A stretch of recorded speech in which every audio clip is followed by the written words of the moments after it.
9:30 aquí en el rumbo de la mañana, en Rumba 98.5 FM y en todo el país. Bueno, damos la bienvenida este día a Iván Rodríguez, economista de la República Dominicana. De fuste y marsólogo, porque es un experto en Mars. Ah, en marzo. Es marsólogo. Ajá. Sí. Y él se ríe. Yo no entiendo. Ahora, yo nací en marzo, tú sabes. Bienvenido, Iván. Sí, muchas gracias, mucho gusto estar con ustedes ahí, gente que uno admira y respeta. Gracias por aceptar la invitación, Iván. Iván, tú sabes que la economía es el tema que siempre nos tiene a todos en vilo, a los dominicanos. Y cuando nos hablan de reforma fiscal, salen todos los demonios. Nos gustaría, con tu expertise, primero que nos evalúe el tema económico de este primer año de gestión de gobierno y nos hables un poco de reforma fiscal. Bien, mira, la economía, después que entró la pandemia, rompió todos los paradigmas.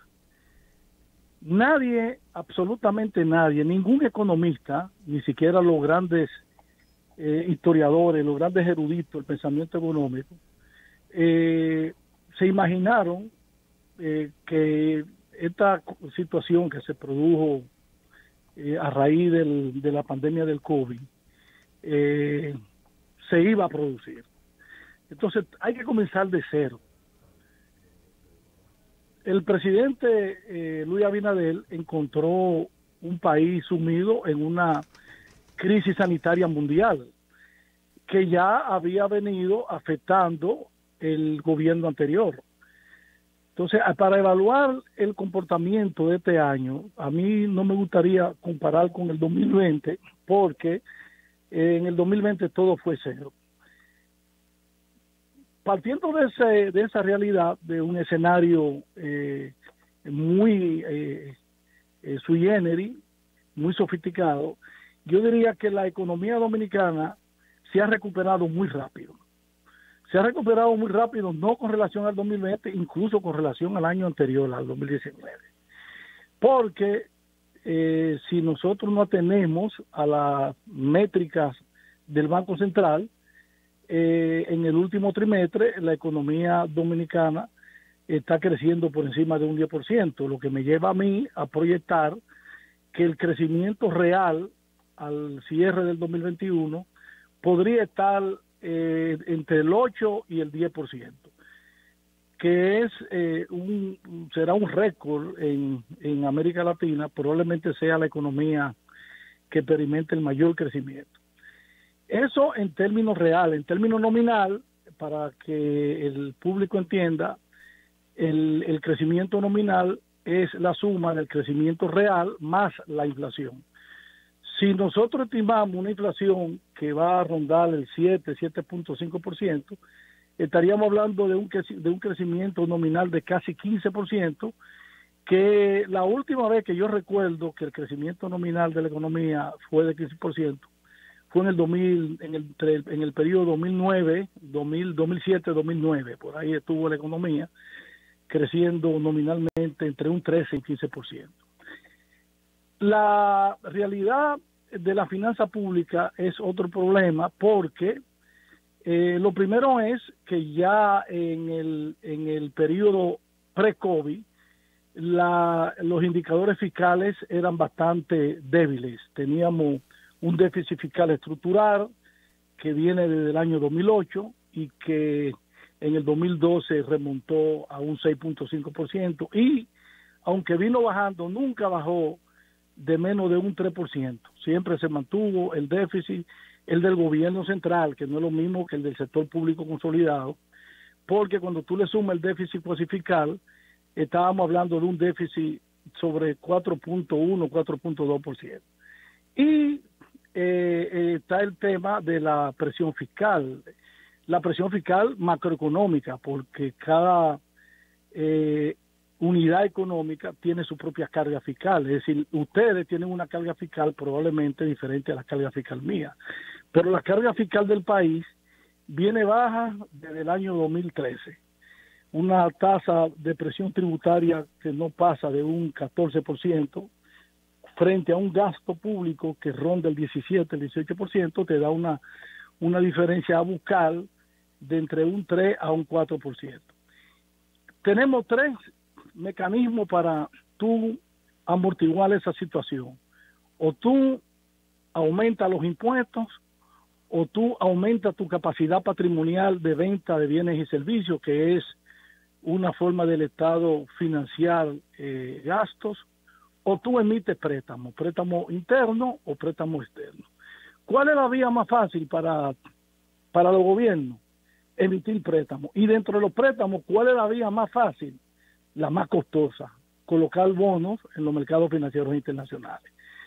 Y es la más rápida porque toda esa burocracia que tienen los organismos multilaterales internacionales, entiéndase, Banco Mundial, Banco Interamericano de Desarrollo, Banco Centroamericano, Corporación de Fomento Andino, etcétera, tienen unos mecanismos y unos procedimientos que cuando tú solicitas un préstamo y lo vienes a recibir, ya se terminó el periodo de gobierno.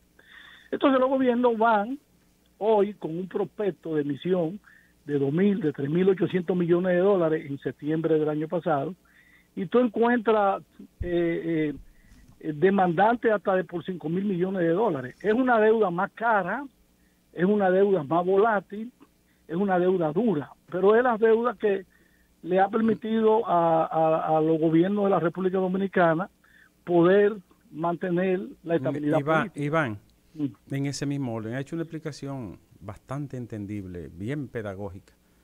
El gobierno parece que estará obligado a hacer una reforma de baja intensidad, como le llaman, combinado con esa venta de bienes y mejorar, por ejemplo, la capacidad de cobro, ¿no?, de impuestos, que también es otra vía por donde se van, porque no va a poder hacer una reforma a fondo, en un pacto.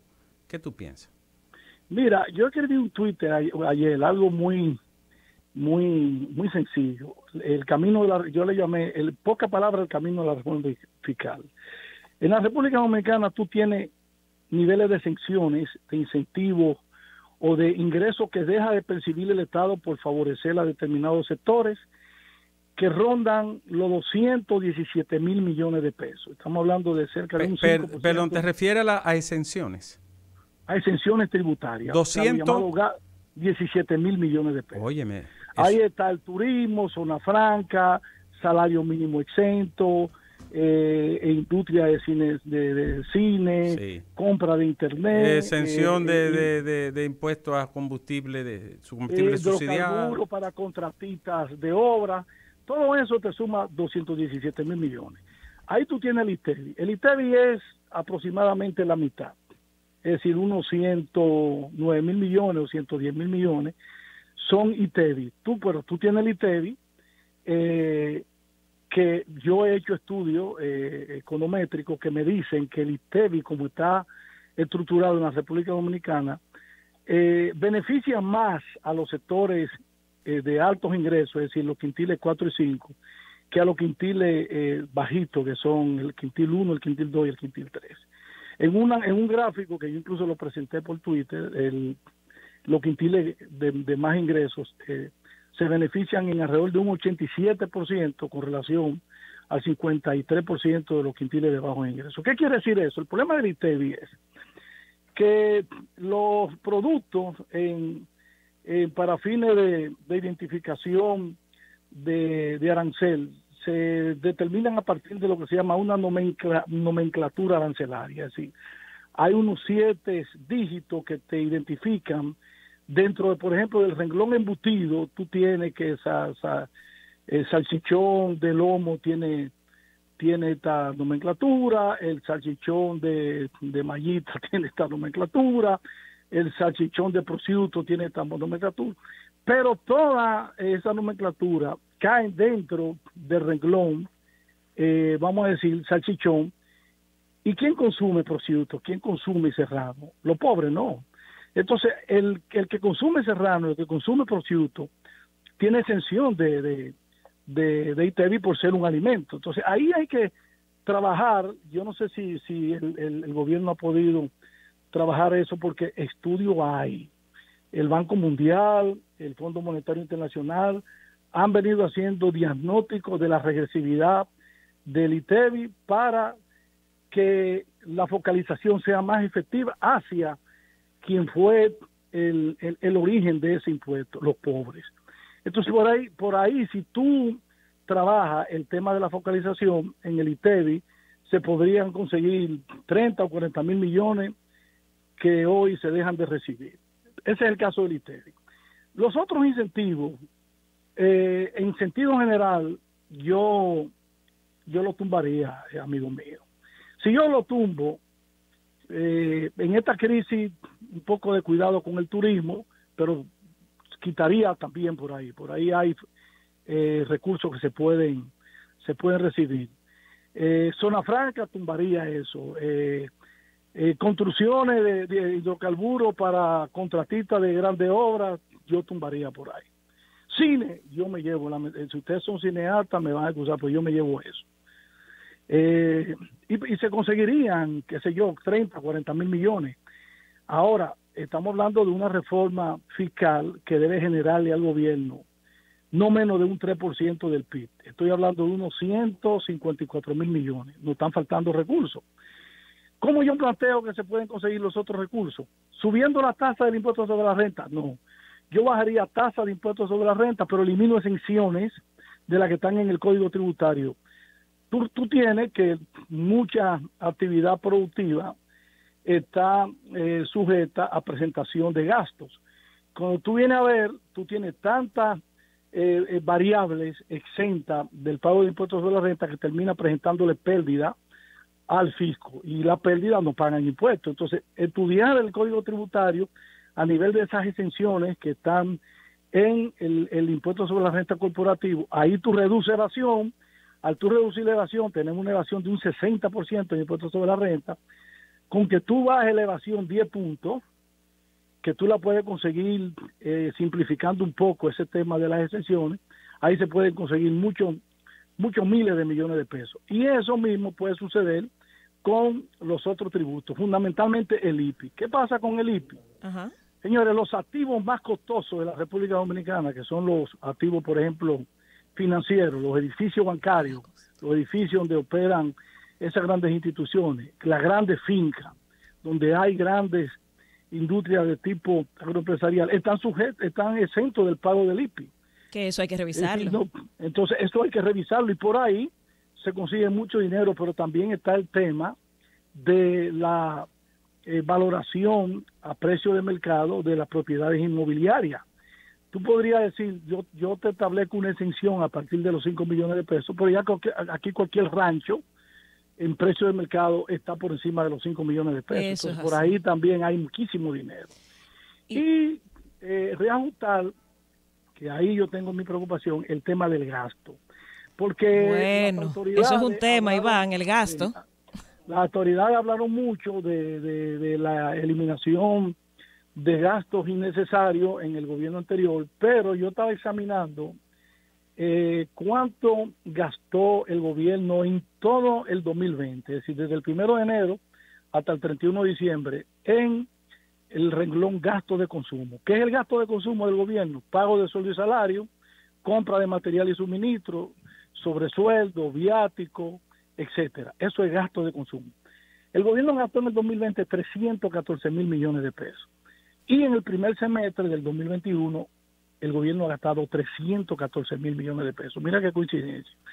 Ciertamente que la vacunación ha jugado un papel fundamental en ese incremento, pero también han aumentado otros gastos que fueron muy cuestionados por las actuales autoridades, porque son gastos que se prestan al mayor número de indelicadeza. Entonces, hay que cortar todavía más el tema del gasto de consumo del gobierno. Y me preocupa que esa misma situación no se haya dado en la parte del gasto público que genera más efecto multiplicador en la economía de un país, que son los gastos de inversión. A junio, que son las últimas cifras disponibles, se había ejecutado apenas un 21% del gasto programado en inversión para todo el 2021. Tendríamos que ver si en el semestre de julio-diciembre hay un plan agresivo de construcción y mantenimiento de infraestructura que pueda acelerar ese gasto, porque si ese gasto no se acelera, podría al final del año afectar el crecimiento que yo estoy proyectando. Iván, finalmente, maestro, utilizando una fórmula, qué sé yo diría elemental, como buen economista que usted es, ¿cuánto le da de 1 a 10 a Luis Abinader en este desempeño de este año? Por el problema de la pandemia, yo le daría 9, porque él ha manejado una economía en una situación de muchas dificultades. Maestro. Y eso ha sido un elemento clave para hoy estar hablando de un crecimiento económico sobre un 8%. Yo le daría 9. Iván, gracias. Ya estaremos hablando más adelante de otros temas. No se nos pierda. ¿Y la poesía? ¿Cómo sigue? Bueno, tú sabes que con eso me dijo una vez Pedro Mil. Sí. Con eso se nace. Ay. Eso no se aprende estudiando. Mira, la mamá de mi esposa, que tiene 92 años de edad, publicó, cuando cumplió los 91 años, el año pasado, publicó un libro de poesía. Y esa señora hizo un segundo curso de primaria. No, eso es una sensibilidad, eso se llama maestro, numen. Eso se llama internalizar en tu ser la materialidad que tú ves fuera de tu ser. No solo es economista, el hombre también. Pues, gracias, Iván, ya estaremos hablando más adelante. Un abrazo. Sí, gracias a ustedes, mucho gusto.